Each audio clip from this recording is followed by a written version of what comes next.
Welcome to December's Tech of the Month. This month we have new bikes from Pinarello, Colnago, Scott, and a Chinese brand that might be about to steal the crown from Van Rysel. We have also been hands-on with the brand new Wahoo Elemnt Ace, which, as of today, has now been released. But first, has Pinarello gone cheap?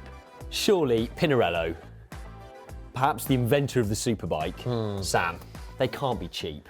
Well, and this is the thing, definitely not cheap, but perhaps very good value, because we have recently seen that Pinarello has launched a F1, which sits in the brand's line of F-Series race bikes. Obviously, at the very top of that list is the Dogma F, and then below that we have the F9, the F7, the F5, and now the F1. Now, each number is essentially relating to its spec level and where it sits in the range. So F1 is basically right at the entry level. Up until now, like I said, we only had the F5, which came in at £4,500. The F1 though, comes in at £3,000, which I think that's quite a good price point. Yeah, so £3,000 or $3,500 if you're in the US.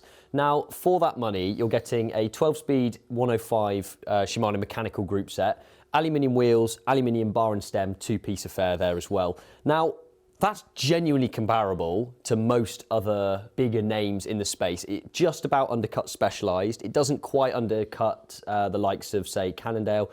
It doesn't quite come close to Canyon either, but still, it's genuinely a strong offering. Now, the other thing here to note is that frame technology-wise, this is actually technically a fourth tier frame set. So the Dogma F uses Toray T1100 carbon fiber, that's sort of the top of the line stuff, creme de la creme. Then the F7 and F9 use T900. The F5 takes a step down to T700. And the F1 uses T600, so it's a new carbon layup, so it's going to be a little bit heavier, but it is more affordable. You still get the Pinarello design language, still get the same geometry that's on the F5, 7 and 9, but for a lower price. So yeah, very interesting bike. I think it's nice to see a brand with as much heritage as Pinarello come down and offer something at this price point. I think one bike that makes for a really interesting comparison is the Specialized Tarmac Sport. That bike comes in at £3,250, so the Pinarello is 250 quid cheaper, but comparatively, you can then look at the Canyon Ultimate SL7, and that comes in at £2,349. So that comes in well underneath, but you can thank Canyon's direct-to-consumer business model for that. So I actually conducted a poll on the channel asking the audience how much they would be prepared to spend on a brand new road bike, and the most popular category was the 2,000 to 4,000 category. So it is a very popular price category, and all of the other surveys we've done as Cycling Weekly always show that price category to be the most popular. So they've really nailed it. But tell me, Joe, if you were in the market for a new road bike of around £3,000, would it be the F1 that you went for? So personally, I'd probably say no. Now, the reason for that is because I'm more of a tech nerd. I'm going to drill into those details a lot more. Personally, if I'm spending £3,000, I actually don't massively care about the brand name. I'd probably look towards what Canyon would have to offer and go for a little bit of a higher spec for the same money as the Pinarello. However, that said, I can see why a lot of people would go for a Pinarello, because, I mean, aesthetics is always going to be a big part of buying a new bike, and it's a good-looking bike. So, yeah, well, how about you? What would be your... Yeah, I think the F1 definitely represents a good way to buy into a brand name that otherwise might have been a little bit unobtainable. If I had £3,000 to spend on a new bike, I think I'd probably go a slightly different route to you, but I would be very tempted to go down the route of buy a frame, buy a group set. It's a messy way to do it, and it means you're pulling from components from different retailers, and you're really having to scrabble things together. But similar to you, as a bit of a tech nerd and someone who's happy to get hands-on and build something up myself, that's probably the way that I would go. For the masses though, I think this does represent a good opportunity to buy into a proven platform, and it's primed for a nice little upgrade. Some new wheels and tyres and that bike will be transformed. Absolutely, yeah, 100%. I think the other thing that's worth noting here, bit of a sign of the times actually, isn't it? And maybe, I mean, something we've been speaking about in the CW team recently is a mechanical group set's actually making a bit of a return. Now, of course, we've spent years as consumers going, electronic shifting's incredible. It works incredibly well. It's incredibly efficient. It's now, I would say, more reliable than cable shifting, or certainly as reliable. But actually, because that's driven the price of bikes up so much, we're now in a situation where I would imagine this is going to be a really high volume selling product for Pinarello, a lot down to the fact that they can just help hit that slightly lower price point. So yeah, an interesting point there as well. And of course, next year we should be seeing the drop bar variant of Shimano Qs hitting the market, which is Shimano's reinvigorated mechanical shifting lineup. So I think it's going to be really interesting to see how bike brands adopt those new components. Sticking with the Italian theme for another bike, Colnago, right at the other end of the spectrum, have come out with a new bike. Joe, tell us all about it. This is anything but cheap, but I think this is possibly the coolest bike I've seen released all year. I think this is amazing. So Colnago turned 70 this year, and to celebrate, they've made a little birthday present to themselves, pretty much. They've called it the Steelnovo. Now, the Steelnovo is limited to just 70 bikes. That's all they're going to make. It's, of course, made of steel, which was obviously an integral part of Colnago's name in the 70s and 80s. Basically, it's just a modern take on a steel bike, which is actually quite similar to the bike I've tried to build myself on the cheap, but done properly. So it's a really, really nice, super high-end steel frame, but it's got a tapered carbon fork, fully internal cable routing, T47 bottom bracket, and clearance for up to 35mm tyres. It is disc brake as well. Sorry, everyone. Now, as far as components go, it's a very patriotic affair. So almost everything on here can be traced back to the Veneto region of Italy. Now, the group set, of course, is Campagnolo Super Record wireless. There's a small part of me that wishes it was rim brake so we could have the older style Campag with the thumb shifter, but that's fine. The group set's got some really nice sort of details on the wheels as well, on the Campagnolo wheels. There's also components from Carbon Tie in there as well. So the through axles have the nice little 3-leaf clover on the end there as well. Bar end plugs with the same motif, really, really nice. There is a bit of British on here though, we'll be glad to know, is the Brooks Cambium C13 saddle, but the saddle is technically by Selle Royale. So there's a bit of British in there, but they're trying, we're keeping that quite low key, I think. It has to be said though, this bike is stunning. On it, yeah, absolutely incredible. Just to sit at the cafe and look at this bike. Absolutely, I could not agree with you more. Even if you are considering something like an SL8 or a V4 RS even, this is so much cooler. Yeah, I think it's fair to say if either of us won the Euro Millions next week, both of us would probably be opting for this. 100%. And you would need the Euro Millions as well if you were going to buy this bike, because it comes in at 17,500 euros or over £16,000. It's going to be available to online order for 15 days. And as I said, 70 bikes only available. So you'll be pretty lucky to get your hands on one, really. The funny thing is, these will just sell out. Oh, 100%. These will disappear so quickly, but they're absolutely gorgeous. And if you do manage to get one, please can you let us ride it? On to today's hottest release. Big news and a big head unit. Yeah, quite literally. So here we have the Wahoo Elemnt Ace. Now, it's most of the size of my face. It's absolutely huge. Yeah. Of course, loads of tech in here, loads of features which we will come on to. But firstly, just a note on the size of this thing. So it's 125mm long, 69mm wide, and 19mm thick. Now, I've measured that from where it will protrude from a mount. If you include the mounting point, it's going to be a tiny bit thicker than that. But anyway, that is nearly a centimetre longer than a 1040. It's 2.3 centimetres longer than a Hammerhead Karoo, which, to be honest, when that released, that was hardly small. Yeah. And maybe the best comparison, it's only 20mm or 2 centimetres smaller than my iPhone XR. Which is mental. It's huge. It is. Really I think you can only really get a gauge for how big this thing is when it's in your hand. Yeah. And you hold it and you're like, this is a phone. Yeah, oh yeah. Genuinely, like 5, 6, 7 years ago, that's a phone. Without a doubt. Yeah. It's an absolute lump of a unit. There are reasons for that though. There's a lot of tech packed into this, isn't there? There is. So first and foremost, we've got a wind sensor in here. Now, Wahoo are saying this is a first of its kind, which is true. There's nothing like this on the market. But what exactly is it? So it's actually an air pressure sensor that sits in the front of the head unit, and it's used to calculate wind speed. Now, why is that useful? Well, if you can calculate the wind speed and you can calculate ground speed, you can figure out the difference between the two, and you can work out how much tailwind you've got, or how much headwind you've got, or how well you're sitting on the wheel of the rider in front of you. So there's some interesting wind dynamics, is what Wahoo are calling it, sort of metrics that you can pull from this data. But I must say, compared to the rumours that potentially we were going to have a head unit that would help sort of decipher your CDA, we're not there. It is very different to that. Yeah, it's a shame. I'm trying to work out, who's it for? Who needs to know how long they've been sat in a tailwind? To me, this feels like one of the most useless features on a computer I've ever seen. The first thing that struck my mind, in fairness, was time trials. Okay. Potentially doing sort of live reconnaissance. You might be able to figure out where's going to be best to put more effort into the headwind section or whatever. But yeah, I do have to agree. I think, to be honest, I just can't see that many people really needing to know how well they're going to sit on the wheel. I mean, it's nice to know how efficient your group ride was, but I don't think that many people are going to be that fussed.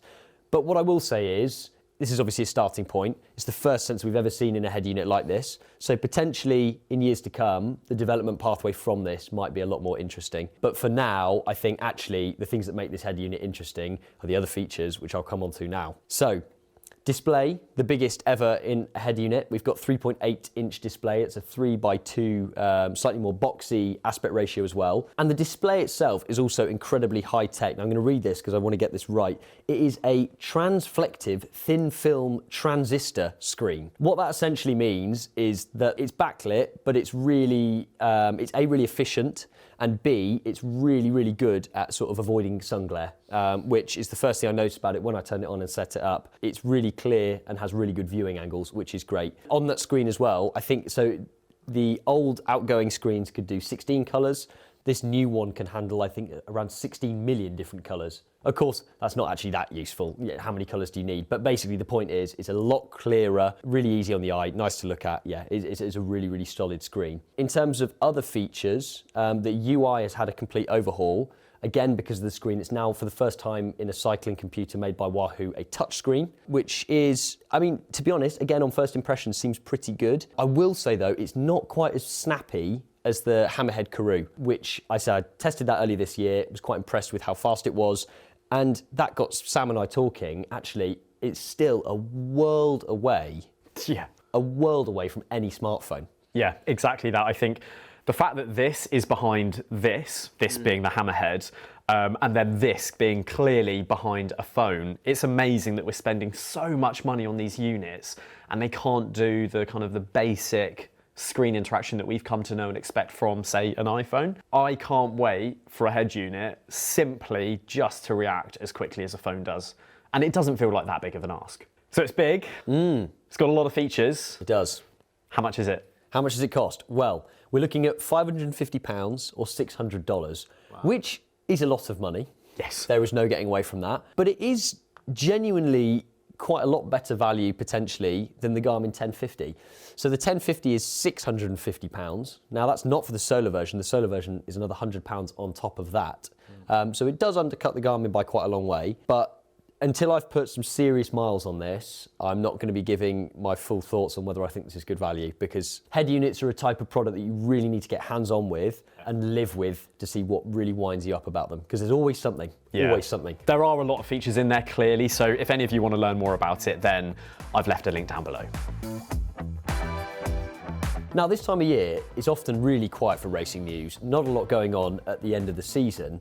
However, we might have some really interesting information out of the World Tour. Sam, tell us about that. Yeah, so Astana this year have been riding on some obviously beautiful Villiers bikes. However, there is a chance that for 2025, they may no longer be on those same bikes and instead moving to a brand which isn't really that well known at all. There is a Chinese brand called XDS Carbon Tech, and they have a sub-brand called X-Lab. Now, X-Lab could potentially be making two bikes, an aero bike called the AD9 and a lightweight bike called the RS9. Now then, XDS Carbon Tech might not be a very well-known name, but this is not their first rodeo, is it, Sam? No, absolutely not. I believe they make somewhere in the region of 4 to 5 million bikes a year for some of the biggest brands.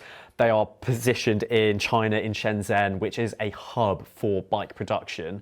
So they already have all of the expertise. Going down this route is actually going to be a fairly simple one for them, and it plays into their strategic goal of getting big in the West. Now, potentially they are committing to 5 to 10 years of collaboration with Astana, so a really long-term partnership.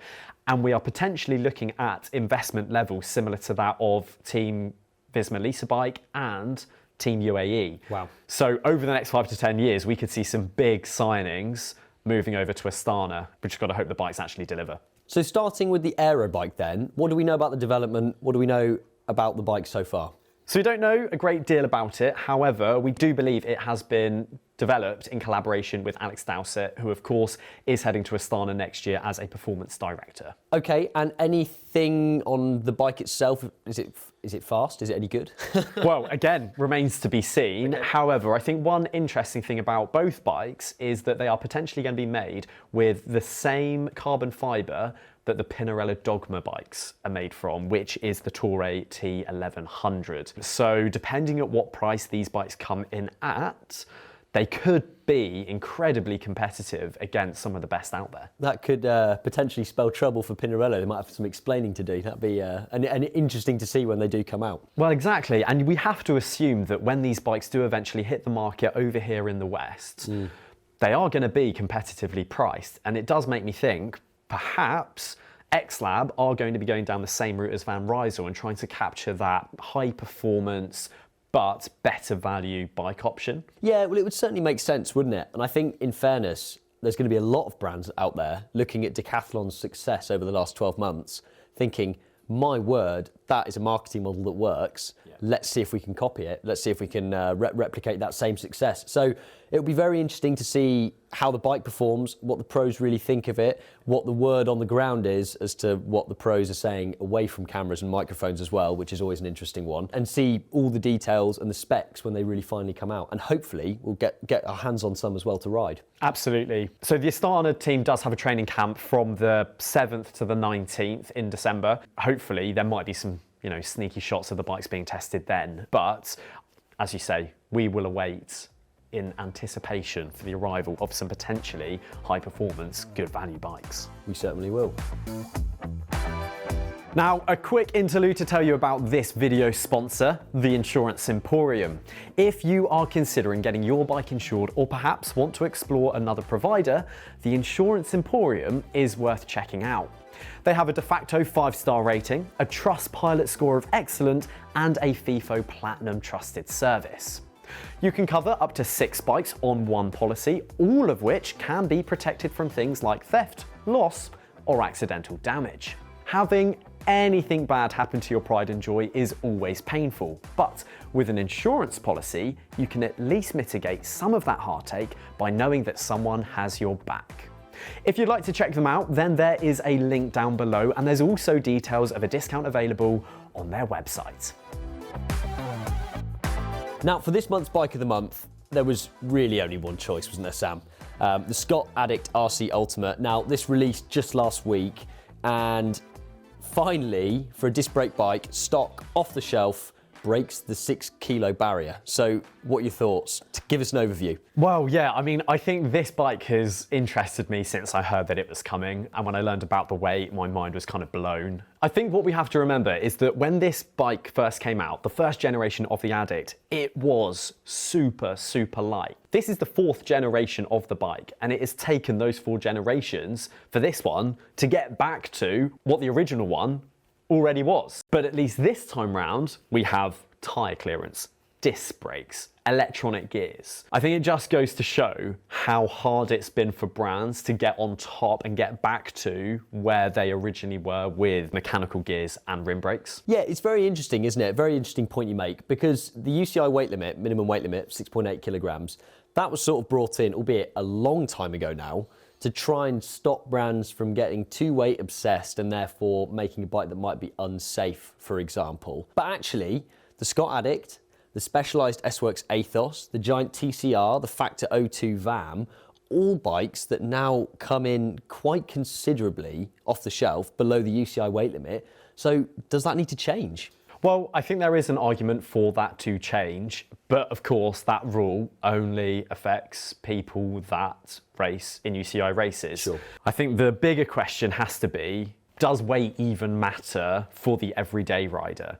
And I think that's where the Scott Addict is really interesting because, of course, underneath this Halo model, you have a range of Addicts. You've got the 30, the 20 and the 10. Yeah.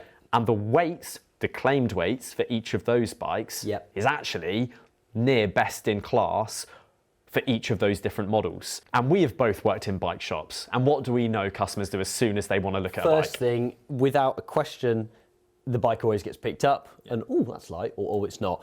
And I think actually, genuinely, a lightweight bike is still, I've always said this, it's just fun to ride. They are more fun to ride. That just like makes me want to ride faster, makes me want to put more effort in. So actually there's definitely an argument that still, for the everyday rider, lightweight is actually maybe makes more of a difference to the enjoyment of your ride than 3 watts here or 4 watts there does. Yeah, I completely agree with that. And I think that's one thing that Scott has done really well with this bike is that often lightweight can often come along with skittishness or a nervous feeling bike. But this bike feels good to ride and it doesn't feel skittish or nervous. And because the same geometry is going to be implemented across all of the Addict bikes, you know you're going to get that whether it's the 30 or the Ultimate. Yeah, and I think the other thing that's really important to note again, which you touched on there, which was actually just that each model is sort of best in class versus price when it comes to weight. Now, I think for a long time what we've seen actually is the Halo bike is 6.8 kilos. You know, the Specialized was a great example.